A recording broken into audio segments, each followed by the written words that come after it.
Hello. Hello. Hi, it's a small group so far. That's kind of nice. Emily, we had exchanged emails about your UAC cases, right? That was Yes, you. that's right. That was so encouraging, especially the domestic violence grant for asylum. Yes, right. We were all so shocked uh, Yes. to receive that win for anybody who's joining. I was feeling so encouraged by one of our cases recently on April 2nd. We won an asylum trial for a woman who was fleeing domestic violence in Mexico. It ended up being a humanitarian grant of asylum, and so I sent an email to Jen about it because just something I want to be sharing with the field to know that winning is still possible even in hard times.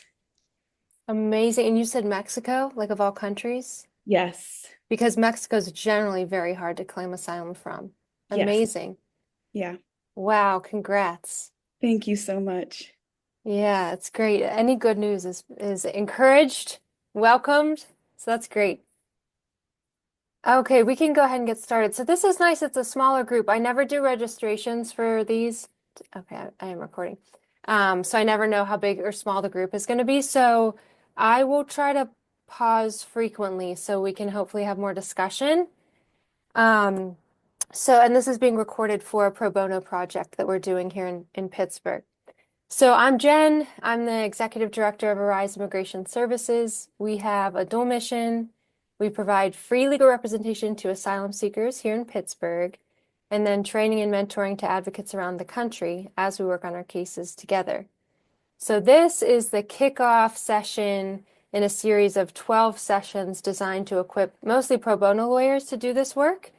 So I know, like most people on the call, I think have pretty extensive backgrounds in immigration advocacy, whether that's through Vista or through volunteering or whatever, or through employment. So some of this will be a little bit more introductory just because this is part of that series for lawyers who generally don't work in the immigration space. That said, I would love to have some discussion, so this is helpful for everyone. So, Vero, thank you. You put together the slideshow and the content. Thank you. So this, like all of the content tonight, was pulled mostly from presentations we've done with mental health professionals. So I'll link to those at the end because those are super helpful. So specifically, we've had two mental health professionals speak to us from that, psychological perspective. We're talking mostly tonight from a legal perspective, incorporating all of the advice that we get from those professionals, because there really is a lot of overlap. So this talk assumes a little bit of familiarity with trauma because most lawyers do go through some trauma training, but not a lot. So some of it will be pretty basic.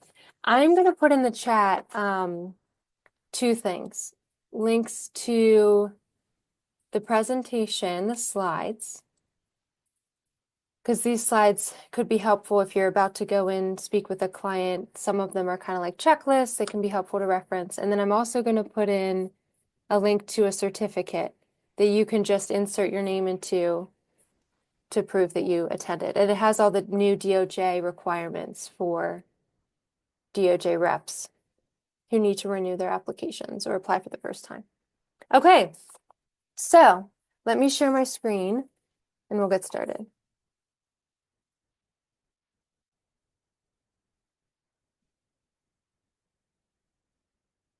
Okay. Okay, so this is an agenda of the topics we're going to cover. Most of the slide material I won't go through in its entirety. I'm going to try to focus more on like storytelling because that's how we learn. Adult learners learn through narrative. And we tend to see a lot of interesting things that arise. So hopefully our learning can be your learning as well. Um, Content warning is not so much about what we're going to discuss tonight. It's more so about what you're going to encounter while doing this work. The topics that we see are highly disturbing, so sad, uh, and can trigger all kinds of reactions within us, right? Especially if we've dealt with trauma in our own lives. So I think this is especially important now because our field is so stressed right now that I think a lot of folks who are doing this full time are probably not in a healthy space, I'll be honest, just because it's so stressful. And it's sometimes difficult to remember when other people are starting out, the different levels of familiarity. So, anyway, I'll give you an example. Um, it's easy to think when you're going into a certain type of case that you're not going to get into all the trauma, the past trauma that the client has been through. Like, for example, if you're going to do a green card application, those applications generally don't involve the full narrative of what happened, like why the person left their country. That said, some of those questions can trigger that information in your client. So you might be going to like a pro se, pro bono clinic. You think you're just doing green card applications. It's not going to be like horribly depressing when in fact your client actually does end up telling you a lot of stuff you weren't anticipating. So that happened to me a couple of years ago. It was about 2018. And I was a staff attorney at a nonprofit, and it was a very structured program where we were supposed to only take like very small snippets of time with each client. So I went into a room with a client who had been granted asylum, and I was supposed to help him start his green card application. Well, here he started to talk about um, how when he was a young boy, his stepfather started raping him, exposing him to all kinds of pornography, telling him he was gay, all of these things that, I didn't ask him about. He was just volunteering it. And I really got the sense that he wanted to talk, so I listened. Like I think that's what most of us would do. Here, it turns out he was diagnosed with schizophrenia. He had some criminal history that would be an issue for his green card application. He assaulted a police officer. He actually threw a beer can at the police officer. It was a little bit funny. Anyway, the point of the story is I ended up spending about 20 minutes in with him when I was not supposed to do that. That was not the structure of our program. So I came out of the meeting and my supervisor just started screaming at me that I went off like pace. I was spending too much time. We weren't going to get done what we needed to get done. And so that's just the environment that we're in. It's stressful and you can't always anticipate when clients are going to really want to open up. So that's why we have the content warning because there's always a risk of hearing just really sad things from our clients, no matter what the case type is. So we need to take care of ourselves and take care of each other. Okay, so thinking about trauma, this is a word that we hear a lot, right? We kind of use it synonymously with stress, like we've sort of dumbed down the meaning of trauma in our society, but I want to go with the clinical definition. So the DSM-5 has changed the definition of trauma a little bit compared to what it used to be. So I want to spend a little bit of time with this just because I think it's really helpful to understand like what psychologists mean when they talk about trauma. So this is coming from PTSD, the diagnostic criteria, and a lot of our clients, when we have them evaluated by mental health professionals, they do satisfy PTSD criteria. So yet another reason for us to be familiar with this. So you think about this in like two prongs, and I'm going to read this just so we can really think about it. So trauma involves exposure to at least one of the following: actual or threatened death, serious injury, and or sexual violence. But then, so the trauma happens in one of the following ways. This is prong two: directly, like to them personally, or they witness it in person, or they learn of the traumatic events occurring to someone like close to them. However, in cases involving death, the death must have been violent or accidental, not like something we would expect, like very elderly, that kind of passing. And then this one's kind of interesting: repeated or extreme exposure to aversive details of the traumatic events. And that last bullet point there, that includes in a professional capacity. So you can have PTSD even doing this kind of work because you are repeatedly exposed to this sort of material. So that is what we have. That's what trauma means in a clinical sense. So for PTSD purposes, you have this first component, like what trauma is, was it experienced, right? And then you have all of the symptomology as like part two of the PTSD diagnosis. So super moving quote, and I think especially for this field. Trauma comes back as a reaction, not a memory. So that's the part two of the PTSD that we were just talking about, right? The symptoms, the reactions to trauma. And what's really interesting is I think this work keeps us super humble because trauma manifests in so many different ways.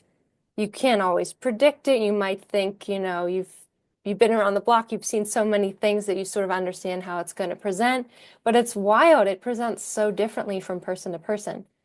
So all the more reason to try to, at least for myself, I try to be as open as possible so I don't make assumptions because it looks different in every person, really. There are trends for sure, but it can surprise you.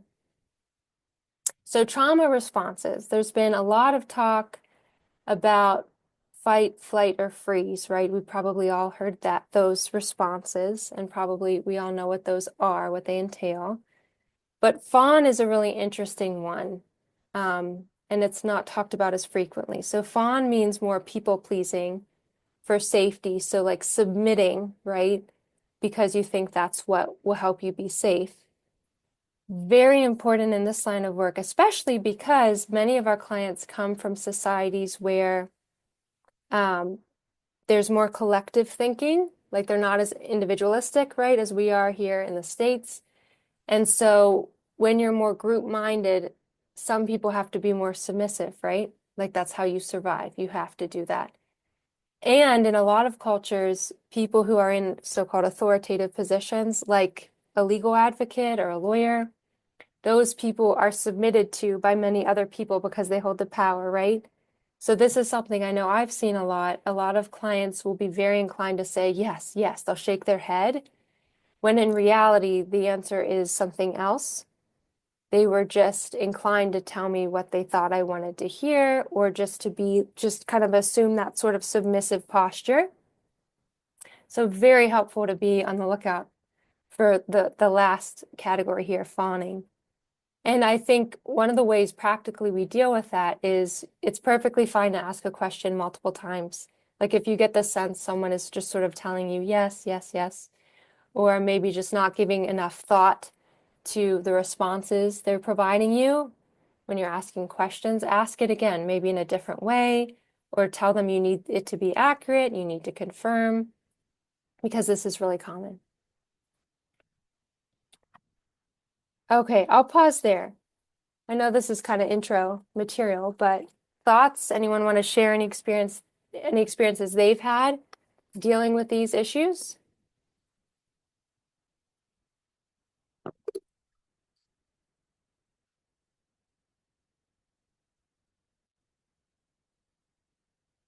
Okay. And feel free to interrupt me too if you have something you want to share or ask about, whatever. Okay, trauma symptoms and diagnoses. So we can see a lot of the common ones here. I think these are probably the most common. Some other things to think about, going back to that idea that we can't always predict how trauma is going to manifest. I remember working a case with Vero. This was almost a year ago. And we knew this client was very traumatized. Vero, you'll know the case. It was a trafficking case, but we didn't know the extent of the trafficking at the time. So this was a young man, he was 18, and he was actually living with his trafficker. Our suspicions were up. We didn't know exactly what was going on, but we knew it was not good. So we were actually helping him with his asylum case, and I was interviewing him and helping him get ready for his asylum interview. So his memory is very unreliable, likely because of all of the trauma. I actually think he has a brain injury as well. And so I was playing the role of the officer, asking him to respond to my questions, preparing for that interview. And I noticed he was stressed, but I was like trying to check off the legal boxes in my mind, right? And so after we got off the call with him one night, it was a Zoom call, Vero said to me that she noticed him like scratching his face, like a stress response, right? And so I had picked up on that a little bit, but I was very preoccupied with the legal stuff. Well, that was really helpful that Vero said that to me. Like, it's such a sad thing to have to re-traumatize a client. And so hearing that feedback from Vero, I knew to back off. Like, he was really stressed. It does not help a client to push them over the edge, right? So the moral of that story is it's really helpful to have other people involved, like whether that's getting feedback from an interpreter who maybe has better eyes for the interview than you do because you're taking notes, or getting feedback from someone else if you don't have the luxury of having, another person with you in the interview. Different perspectives are just really helpful for spotting what the symptoms could be because they just look so different every time. And so I would say for us doing asylum work, PTSD is generally the most common diagnosis that we see, but we have seen definitely all of the others as well on this list and more.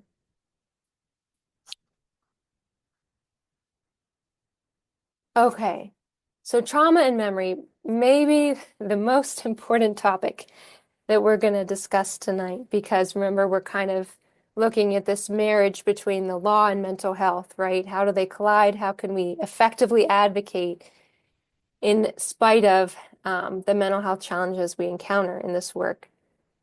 So the sessions we've done with mental health professionals, they've done a great job explaining how trauma actually impacts the brain. So I'll leave it to them to go through the science. But what we can understand as legal advocates who are not mental health professionals is that trauma greatly impacts memory formation, storage, and recall. So one of the things I see a lot, especially in lawyers who are new to our program, is they'll say like, Jen, I don't think they're credible. They're not consistent. They don't remember details. They come off as flaky. All of those concerns are very valid, but they are all very common manifestations of trauma, right? So I think sometimes our legal training can actually be counterproductive when working with traumatized clients because a lot of us have been trained just to like discredit people who are showing signs of trauma. So, and there's ways to work through this. So, what I did here is I put together a list of what we tend to see, the impacts of trauma that we tend to see as we're interviewing. So, this is not a clinical list, it's just real world observations from us. So, what does this look like? Like in an interview with someone who's been through a lot of trauma. Excessive talking. So, Valerie and Vera, you know exactly what we're talking about. We're working cases right now where we have clients who it is just like a fire hose all the time. That's super common. You might not think that with trauma, but it's very common. And sometimes it involves avoiding the traumatic material to talk about something entirely unrelated to the case. I think another common one is explaining the damage that has been done. That almost feels like your client might assume you're sort of a therapist, right? They want to talk to you about how harmful it was to them, what they went through. Defensive topics, like a lot of people like to explain why they did things or how they were right and someone else was wrong, how they didn't deserve the way they were treated, et cetera, et cetera. Clients tend to be very non-responsive to questions, and so you have to ask multiple times. Avoidant behavior, I personally think this is most common for scheduling. So it is very common to try to schedule with clients and they don't respond or they don't show up on time, and then they might reappear. Um, and one reason for that could be that they just don't want to deal with the re-traumatization that these cases require. Very common to have gaps and inconsistencies. One day they might tell you like 1 year, right? The next time you interview them, they tell you such and such happened in an entirely different year. Super common again, the inability to provide a sequential narrative. I think this is often cultural too. In the West, we're very sequential. Other parts of the world, folks aren't nearly as sequential. So the last point here I think is really important, that inconsistency doesn't always mean dishonesty. It certainly can mean dishonesty, but a lot of times for trauma survivors, it doesn't mean that. So if you've had extensive legal training, you look at this list and you think like, how on earth do I help someone who is struggling with all of this put together a comprehensive, detailed application, which is what is required to succeed on most immigration cases, right? But there are ways to do it, and we do it all the time. So I think just being practical, usually what you have to do is spend a lot of time listening before you can actually understand the narrative enough that you help them tell the story. You leave out all of the irrelevant nonsense that was divulged. You leave it out. You pull out what you need. And so we do the very hard work of creating the story based on what they tell us and based on skilled questioning, because I think, honestly, that's really what it requires, a willingness to keep going back for more information and also understanding when enough is enough. So, thinking about avoidance, because that's one of the really common indicators of PTSD. So, Valerie worked a case. This was a little over a year ago. This client reached out. He's from Indonesia, and he had been through an incident involving sexual assault when he was a kid. And he had never disclosed this to anyone. So he reached out to us, we scheduled an intake, and then he disappeared. I think it was for a couple months, right, Valerie? Yeah, and so he reappeared. He wanted help, and we agreed to help him. And he was a little like flaky at first. It was hard to get him to really communicate with us. And then over time, Valerie did a beautiful job building rapport with him to the point where we could submit a very high quality case for him. Valerie prepped him for the interview, and he did a stellar job, like a really, really good job at his interview. And so I think his case especially is one where like it illustrates that you can deal with trauma and you can deal with like the avoidance, the inconsistency, and you can help clients get to the point where they can perform well. And I would be surprised if he's not approved for asylum. But I think the sweetest part of that case for me was that he did a really great job at his interview. Valerie was there with him. And then after the interview, Valerie recommended to him that he pursue counseling just because we can see the effects of trauma. He knows it. We were the only people he disclosed this incident to. And he said to her, I need to go. So, like, to me, that's like the pinnacle. That's what we're after, right? We want to be trauma informed and be sensitive. And best case scenario, encourage clients to take care of themselves, right? And to try to heal from all of the damage that forced them out of their country. Okay. So kind of related to that, right? We're obviously not mental health professionals. Like our clients' mental health isn't our responsibility in the sense that we're not therapists, right? But I think a really underemphasized thought in the legal system is that we should really be focusing on not doing harm. So like the Hippocratic Oath, when you become a doctor, you actually swear to this. You say like, first, do no harm. I'm going to agree to that. I don't want to do harm. There's not a parallel in the legal profession, which I find really interesting. We have this idea of prejudice, which means harm, and you can be punished if you prejudice your client, basically. But I think it's super helpful to think about as we navigate these cases because it helps us figure out when we need to back off or when we need to approach something differently. Are we doing harm?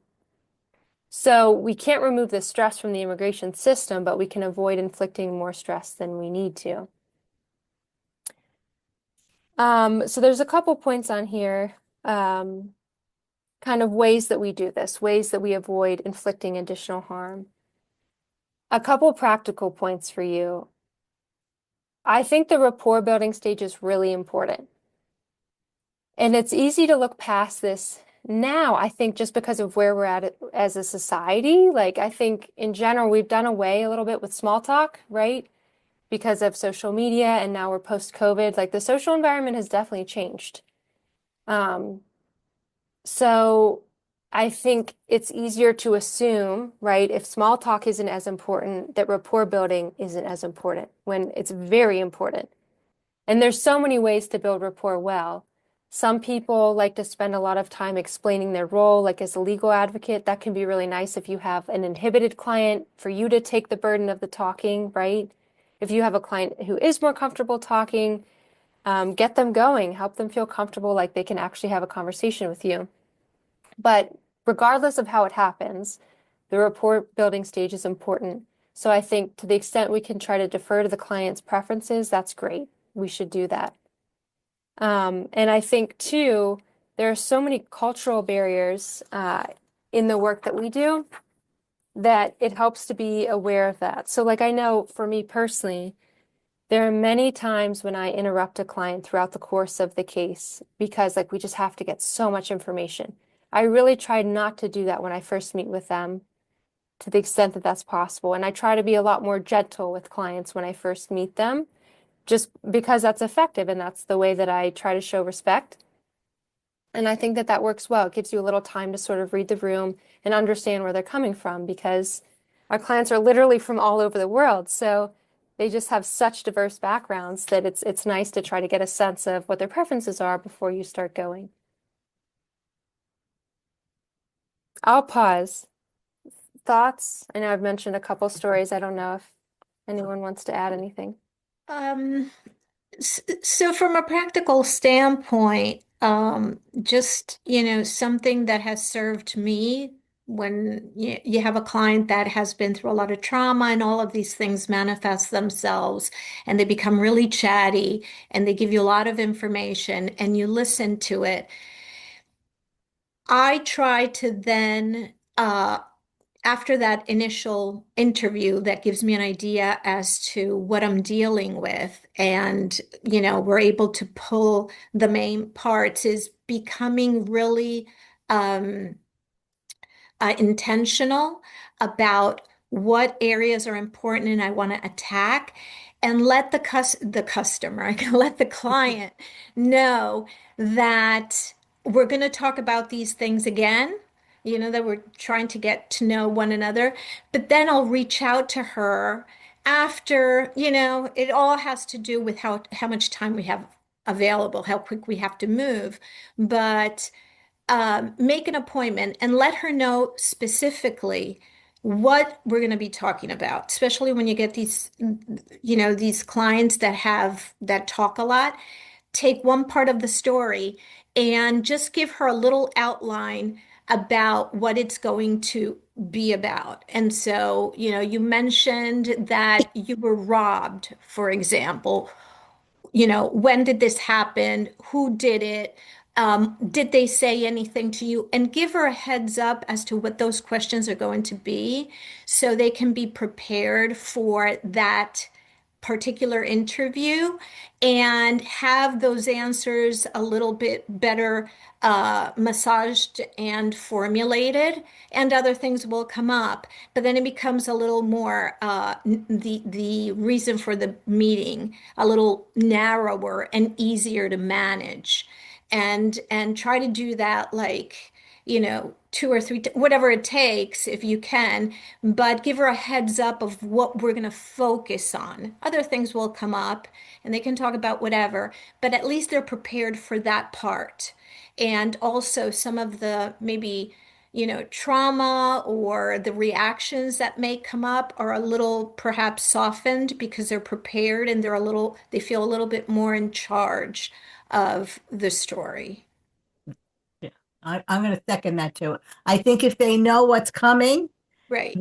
then it's easier for them to respond. But my Indonesian client talked to me, not the interviewer. He when he had to bring and he brought it up. The interviewer brought it up in a very generic way, and then asked a bunch of questions after that, and then he brought it back up and asked incredibly specific questions. And and my client just kept looking at me every time he Oh, answered. oh, So he was prepared. He knew it was going to happen, he was still traumatized all over again. You could see it. And when they asked him, because we had a psych evaluation, when they asked him why he wasn't going for therapy, he couldn't answer. So I did. I said, because he can't afford it. And then the interviewer said, "Is that true?" Because he couldn't get those words out, and I wasn't going mm, to let it just go. And I was lucky I had someone who let me talk at the interview. Um, and then he just said yes, and that's why when we left, I said to him, "You really need to, in order for you." He's very young. He's in his 20s. He's got his whole life ahead of him. Um, but he was prepared. And I think that was the only reason why he was able to get the answer. And I was sitting with him. I don't know that he would have done as well if he was by himself. Yeah, that's a great point. I didn't know that he was looking at you when he was responding to the officer.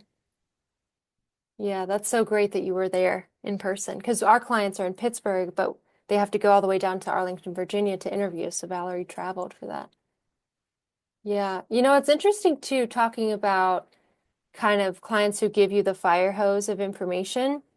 One thing that I've noticed is clients who are not from the West, oftentimes they don't tell the sequential stories, right? But many of our clients are very like poetic and they have these beautiful sayings that come out that end up really helping the story. So like for example, we're working Côte d'Ivoire cases right now. And both those clients have been really challenging to communicate with in many ways.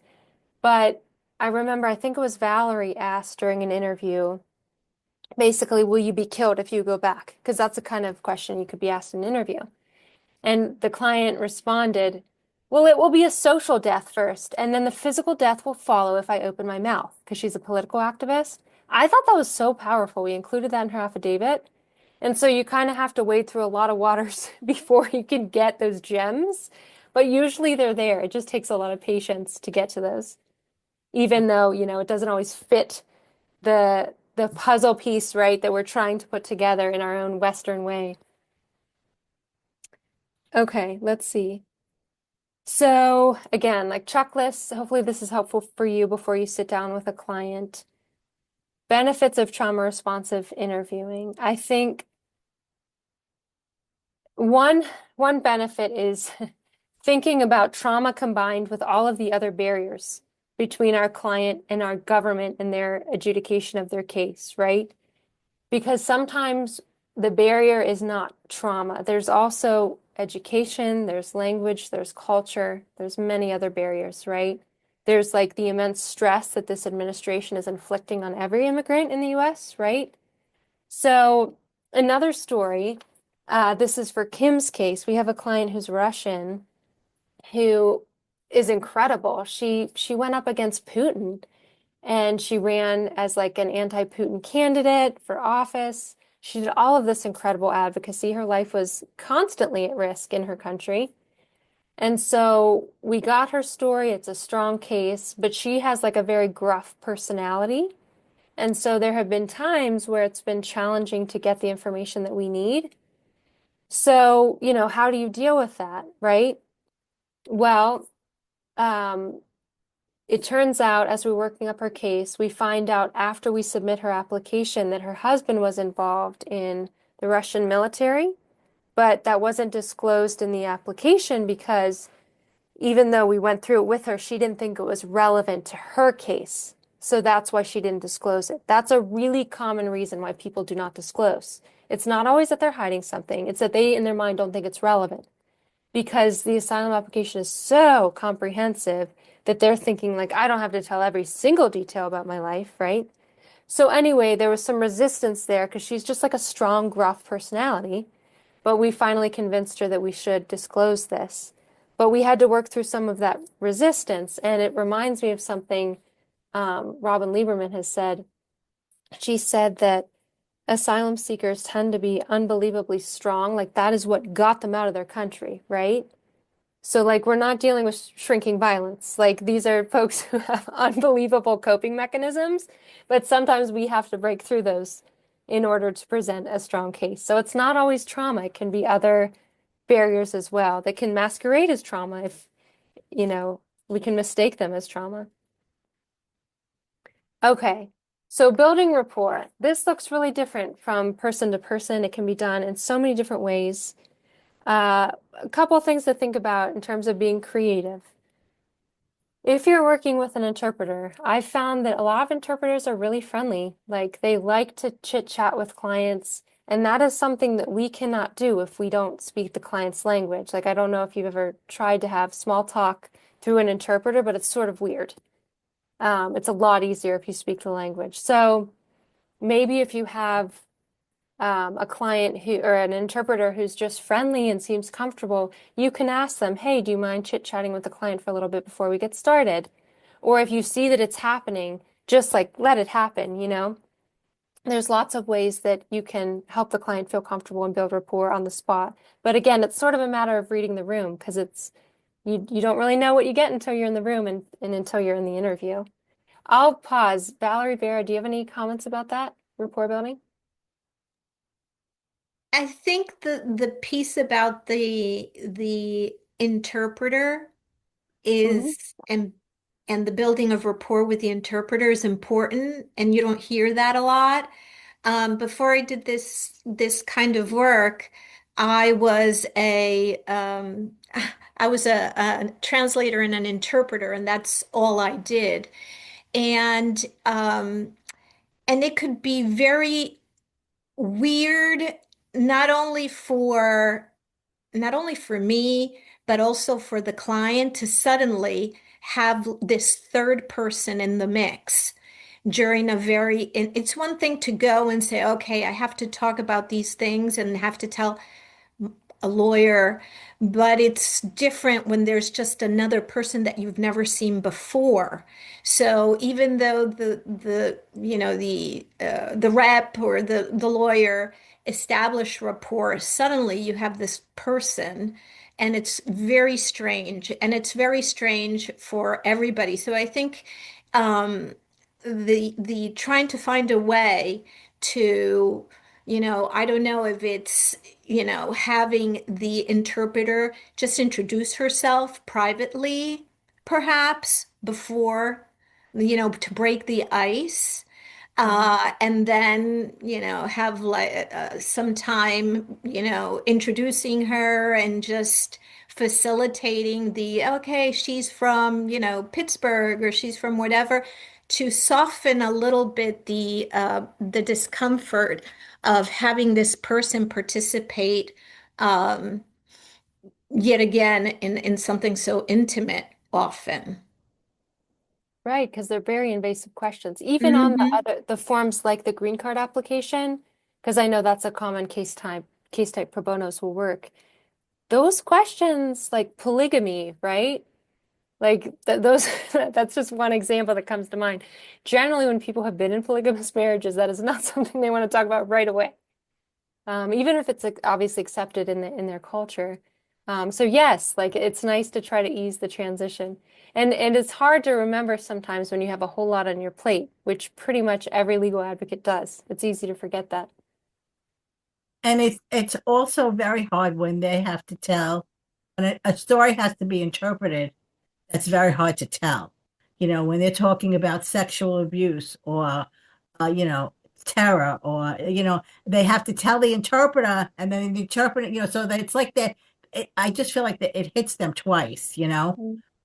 And sometimes when I work with young interpreters, like I'll read the case and I'll say, this is going to be really bad. She's going to be really upset.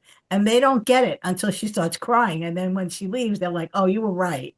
You know what I mean? I think you need to be prepared for what you're going to sit with so that you know how they're going, if somebody's going to talk about being accosted by the gangs, sexually Mhm. abused by gangs, there's going to be tears. So sometimes I think you need to be prepared for that too, that this is going to be hard for them. And, stopping and taking breaks and, even though you can't communicate, you can't say anything to them, you can still communicate that you have feelings for what's happening to them. And also Right. stopping for yourself, right? Going back Oh, to yeah. where we started with this, which is to take care of yourself.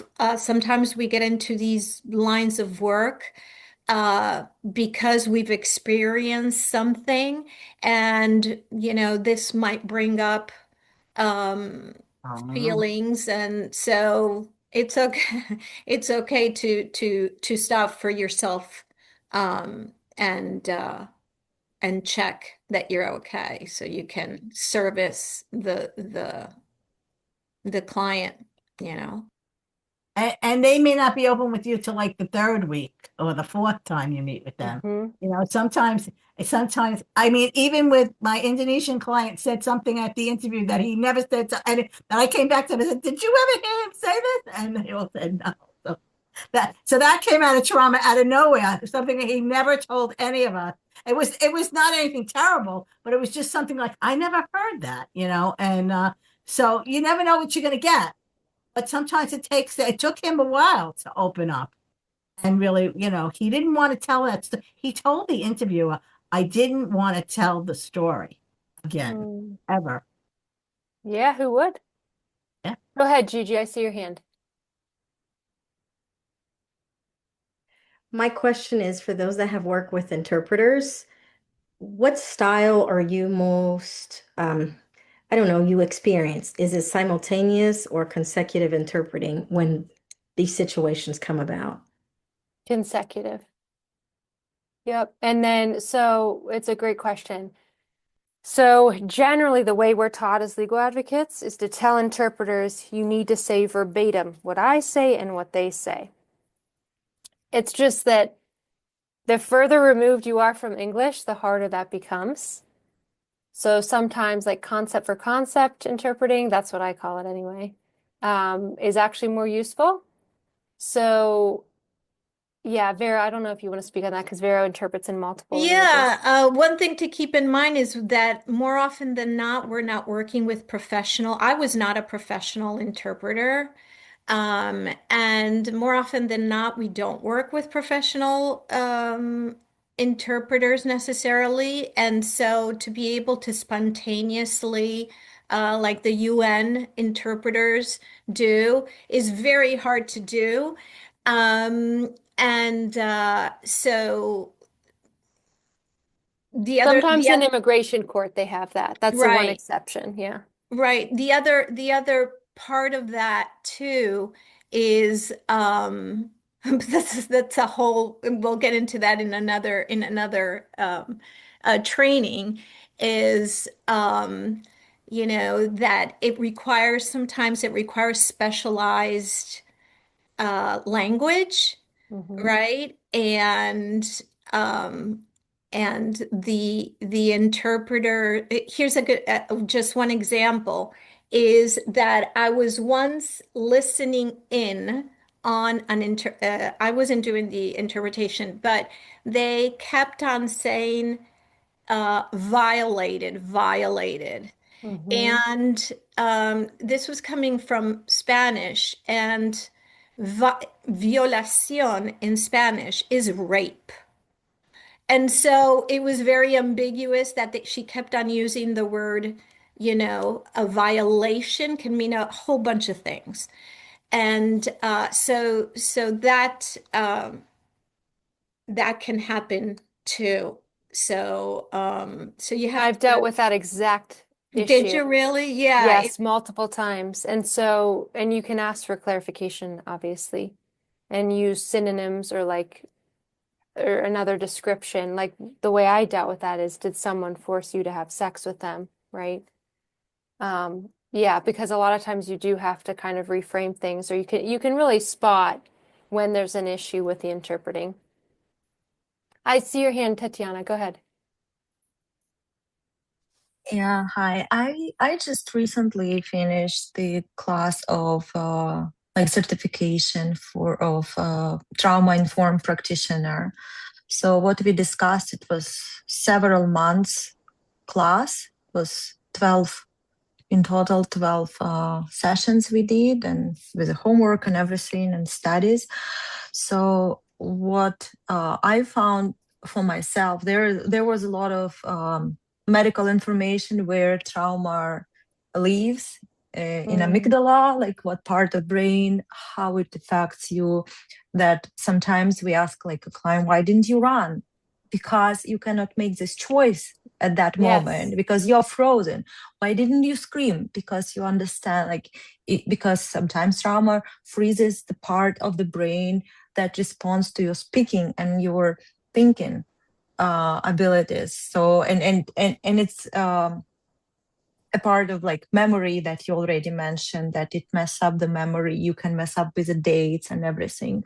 So what we discussed then, what I found important for myself is how to make client feel comfortable is we need to ensure that he's physically or she is physically safe, that we need to offer breaks for the client to catch up we need to offer like breathing exercise, like inhaling and exhaling, like like stages, like one deep inhale and they're exhaling, and or vice versa.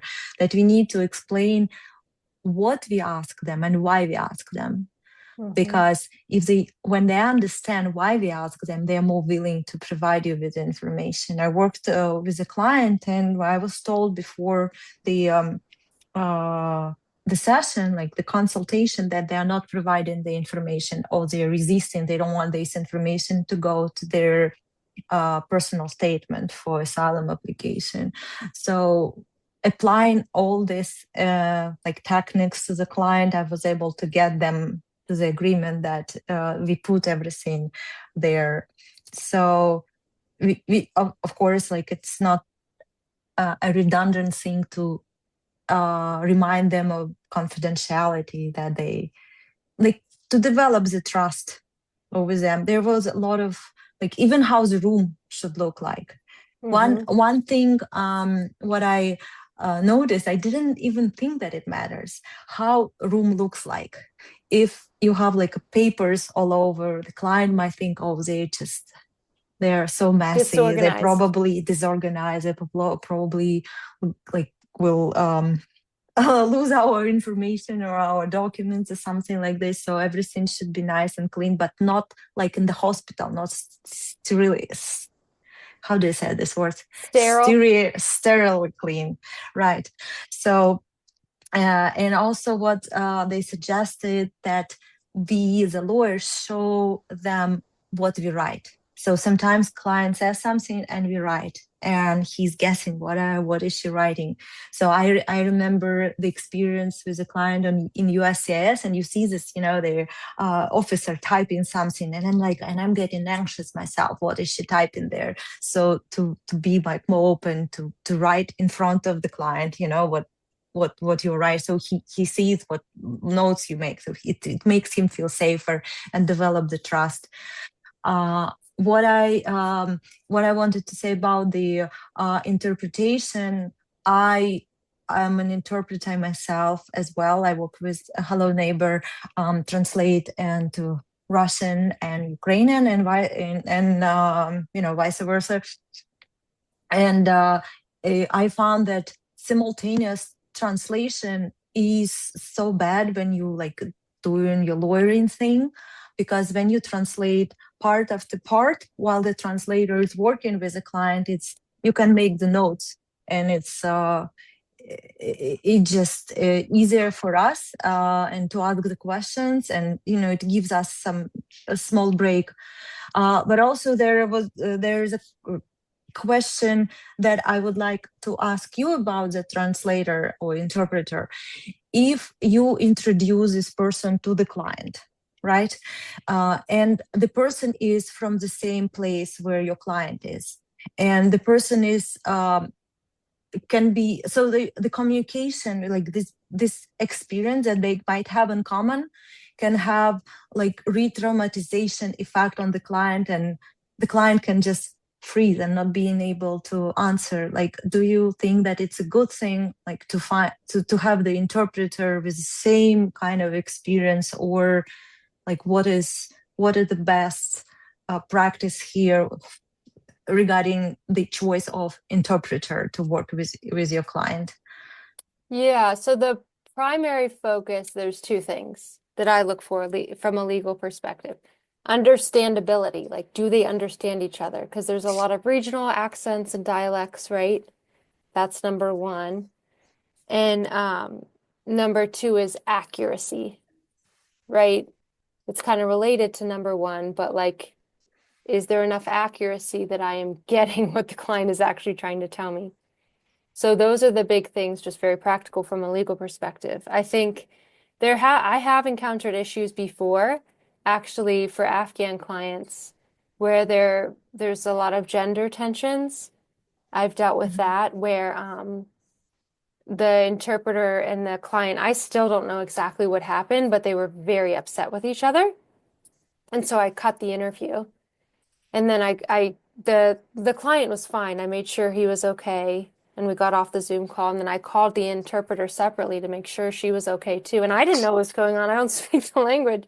But yeah, so those are the primary things I look for. But yes, like there is opportunity, say like specifically there's like a regional accent, right? That the interpreter has that sort of triggers the client. Those things do happen. Valerie, I have no idea how you're like, are you drawing on my screen? I have no idea how that's happening. Anyway, does that answer your question, Tatiana?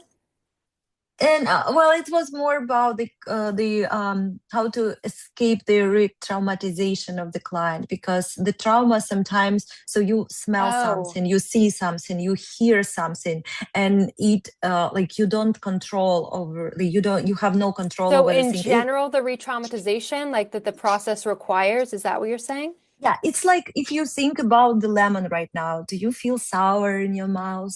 So that's the same thing like trauma acts. So, and if Yes. you see something that comes from the same place where you try to run from to come to United States, and you like whether the client can feel this, can get frozen, can get just the trauma, like to have he might have a flashback or something that can Yeah, so just there's a impact lot them. that we can do to try to soften the blow. I think that starts in the very first meeting. So when we do our intakes with clients, clients submit their information through our website, then we have a meeting through Zoom with them. I tell them from the jump, this will be an enormous amount of work. You have to recall the history. I want to make sure that you're up for it. So I let them know immediately, and I let them know other risks. Like, for example, they should not return to their home country, right? Because their case will be denied, most likely, if they do that. So it's tough because I think the best that we can do is give as much notice as possible and use some of these tactics we've talked about and will continue to talk about. But I think re-traumatization is an unfortunate reality in this process. The best thing we can do is give them a heads up about it and then work our way carefully through it. And also give voice to it. Like if the client seems stressed, hopefully we'll have time to talk about that a little bit. Ways we can talk about that with them and make a plan for them to pursue things that are like therapeutic for them, right? But absolutely, like it's inevitable with most case types in the humanitarian immigration context that it is stressful and re-traumatizing.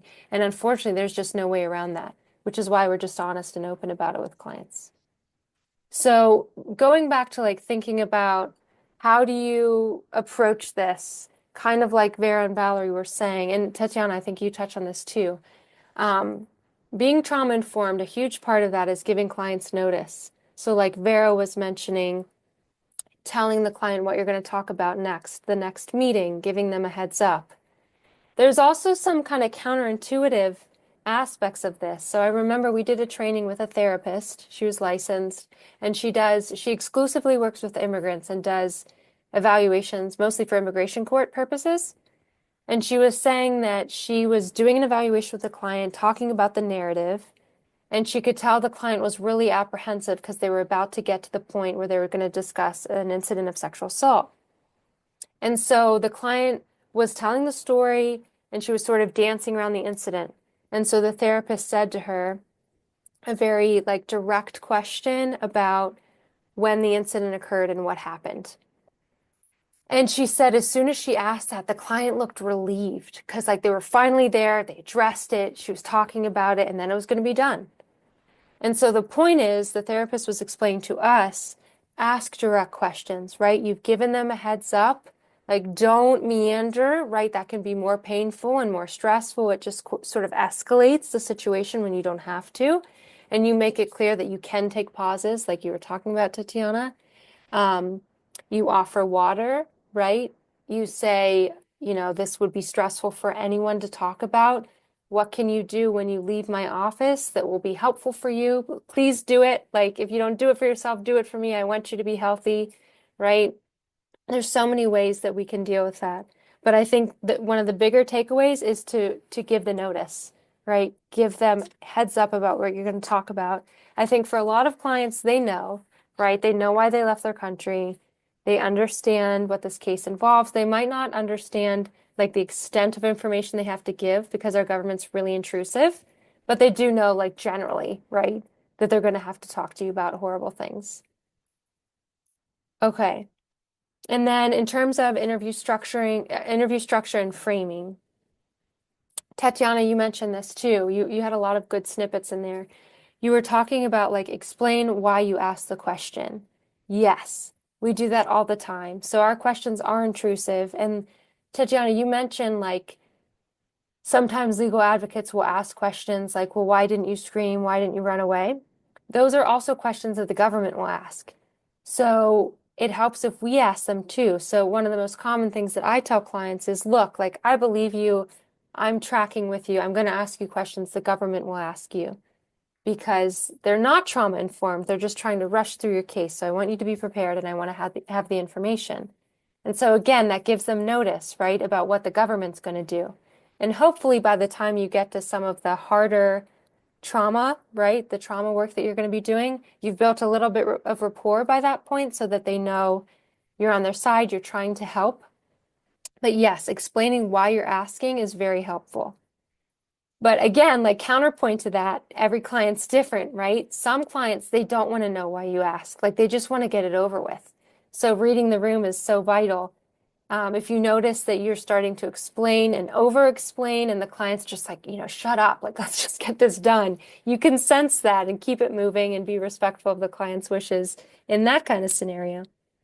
Another thing, in this environment where the backlog is huge across all of the immigration agencies, one benefit of that is that adjudication timeframes are really condensed. So the government is not going to read a long affidavit. They're just not going to do that. So that means we don't need to elicit the level of detail that we used to when doing this work. So that's really good when it comes to being trauma responsive. You can tell the client, like, look, I just need to know about when it happened. I need to know what happened, who it was, right? You work through some of those details, but you don't have to know what color shirt the perp was wearing, right? You don't have to know exactly what words were said.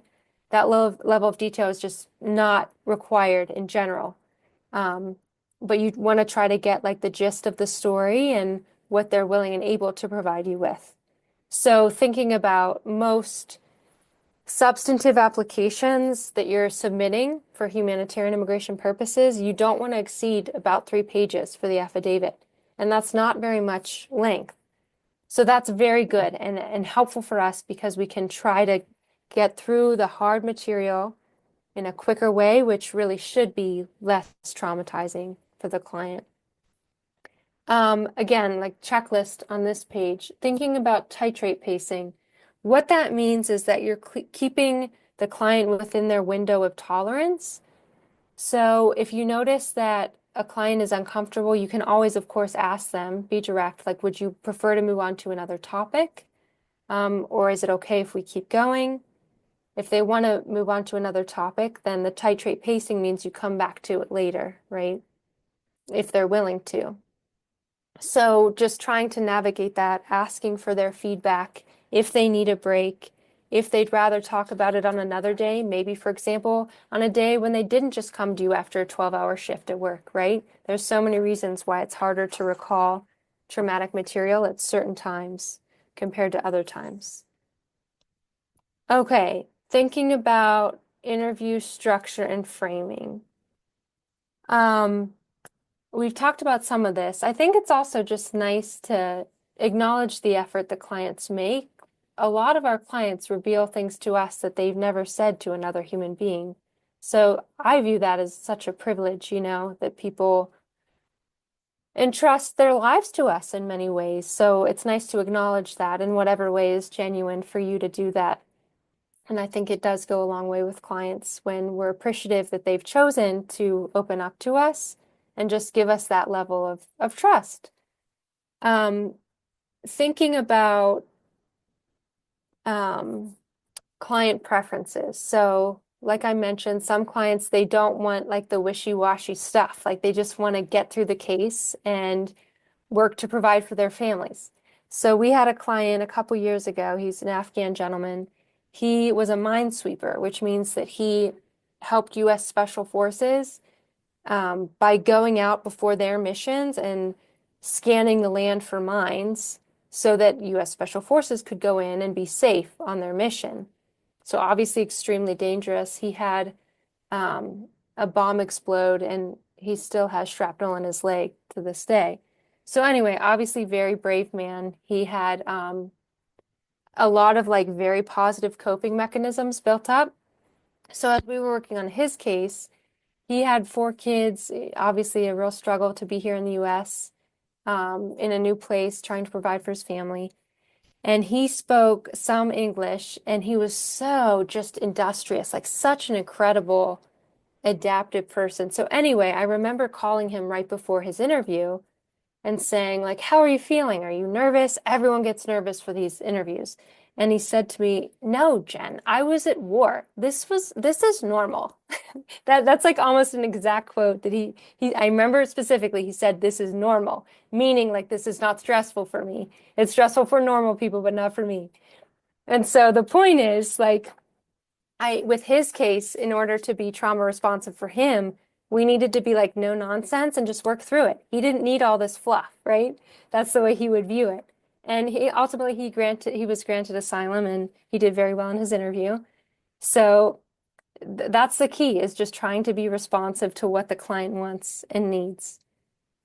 Okay, so additional tips for your interview. I think one of the most helpful things I've learned is this bell curve question sequence idea. So all this means, and Valerie, can you see the red line? Right? Okay, I don't know how you get rid of that, and I don't know how that happened, but whatever. So the bell curve just means that you start with softer material, non-traumatic material, and then really work your way toward the traumatic material and then come down off of it. A lot of obvious reasons why we do that, and this, of course, is coupled with trying to give them notice about what you're going to cover. The reality is, too, though, you don't always know what's going to be divulged in your interview. There can be unexpected little tidbits thrown in there, sometimes like really horrifying bits of information. And that's just part of what comes with this kind of work. So when that happens, we just have to adjust. It certainly doesn't mean that we failed because we couldn't anticipate it. Let's see. I think in general, when you're forming questions, the shorter and simpler you can, the shortest way possible to ask the question well is your best ticket. There's a lot of reasons for that. Most clients who come here seeking immigration relief, English is not their first language. So to the extent you can be simple, be simple. It helps so much. And that can even be like you start to ask a question, you realize you're not making sense. Withdraw it, say, never mind, this is what I mean, and ask the question a better, simpler way. I think it's also helpful to mirror the client. That's another tactic we've learned from trauma experts, using the client's language back to them. It shows that you're listening, right? It shows you're invested. It also is a way that they understand a topic, right? If you're using their language back to them, it's a way that you're connecting with the way their brain works. So mirroring is very helpful. Emotional regulation. This is more like, how can we do this, right? Monitoring ourselves is super important. I think there's a real temptation to rush through things because there's always a lot on our plates. Every time with these cases, there's always so much to cover. I think it's very helpful to be as flexible as possible because every case takes multiple meetings. That's okay. Coming into it with that expectation is very helpful for us and for the client, so we don't end up rushing. Okay. I'm gonna go through, let's see. Okay. This concept of good enough, like I would say in general, when you're working an immigration case, especially if you lean more perfectionistic, you're probably never going to get the case to where you want it. And so how good is good enough in light of the fact that we don't want to push clients over the edge with their traumatic histories, with all the stress they're enduring now with this administration? What is good enough? It's very helpful to rely on someone with more experience to determine what is good enough. I routinely ask for advice from other lawyers so that I don't have to, exasperate clients, so that I know kind of where the line is. There's so many ways that we do this. practical piece of advice. If you have a client that's honestly just terrible at telling their story, you just can't, you don't have a starting point. And this happens. There are a lot of ways you can start to get the story without talking to them. Ask them for evidence. Start reviewing the evidence. Ask them if there's someone else who knows their story. You could talk to them. Start to get at least a working framework from someone else.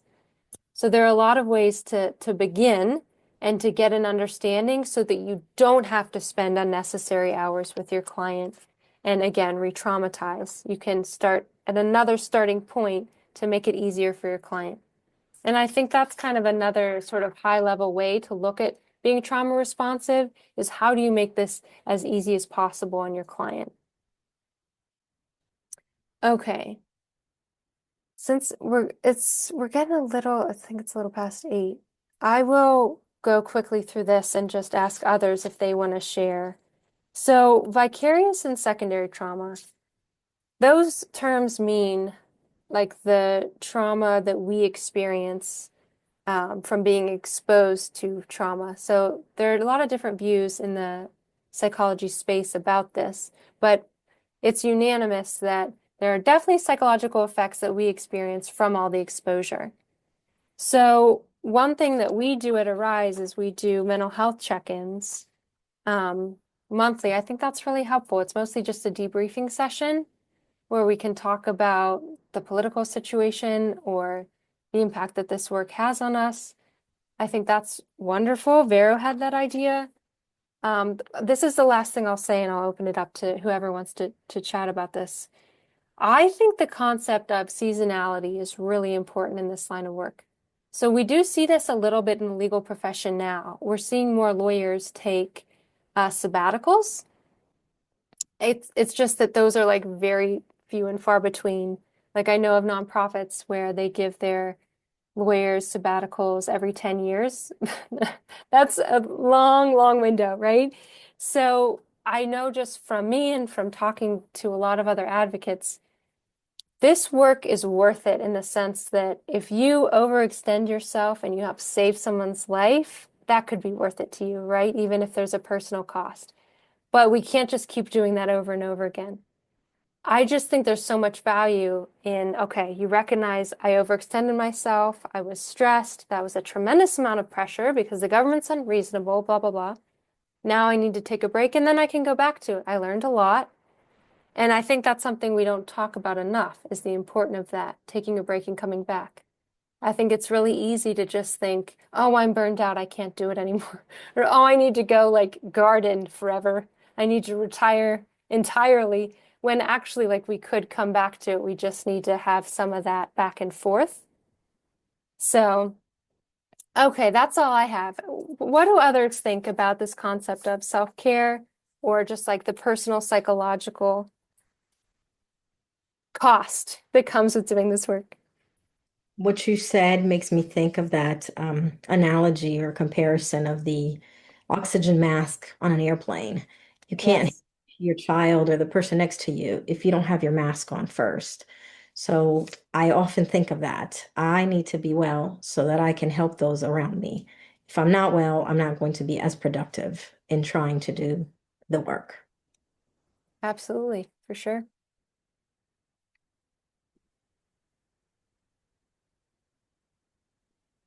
Yeah, I think also uh Jen, what you said about going away and coming back and getting together with your team. This is unusual work, and we, it gets to like it's presented like a regular, type of job, right? That you're either on vacation or you're not.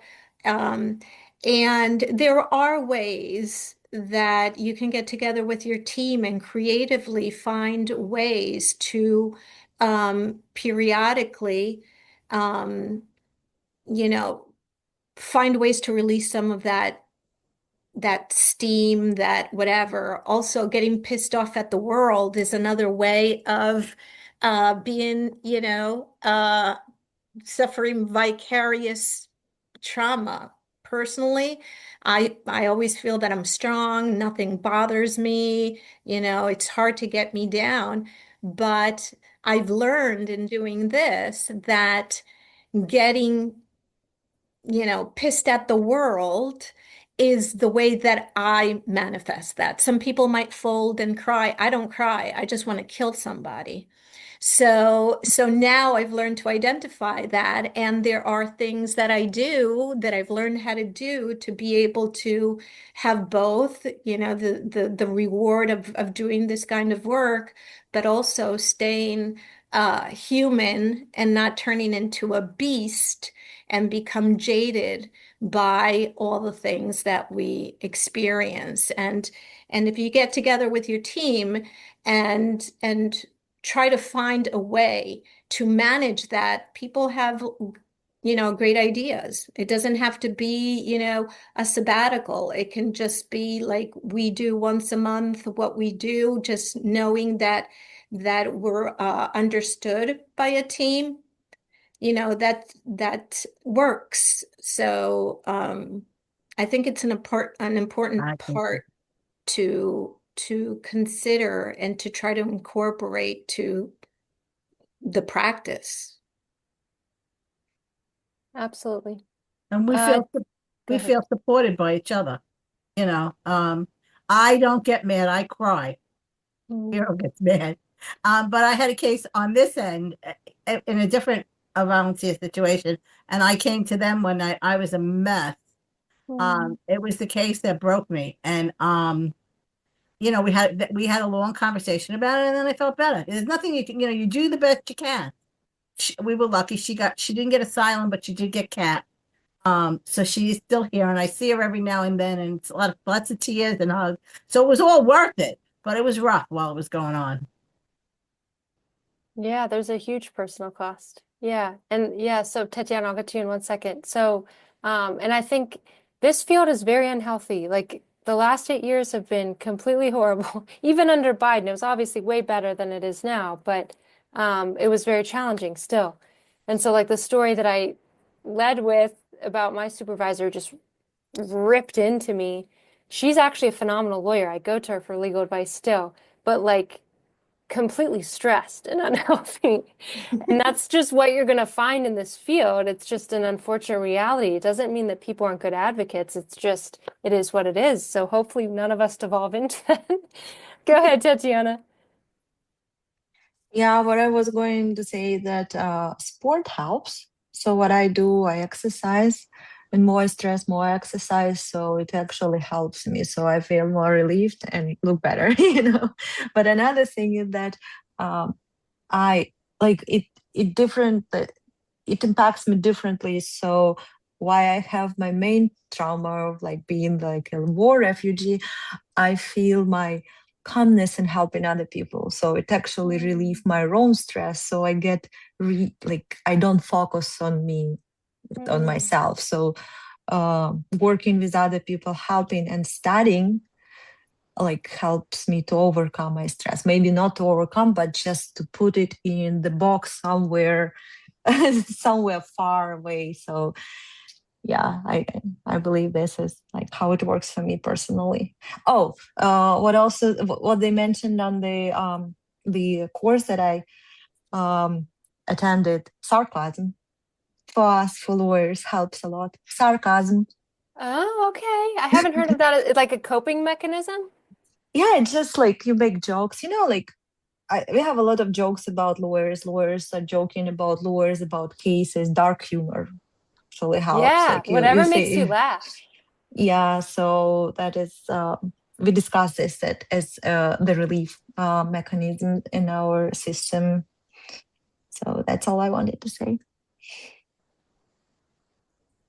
Great. Anyone else want to share what helps them or just observations?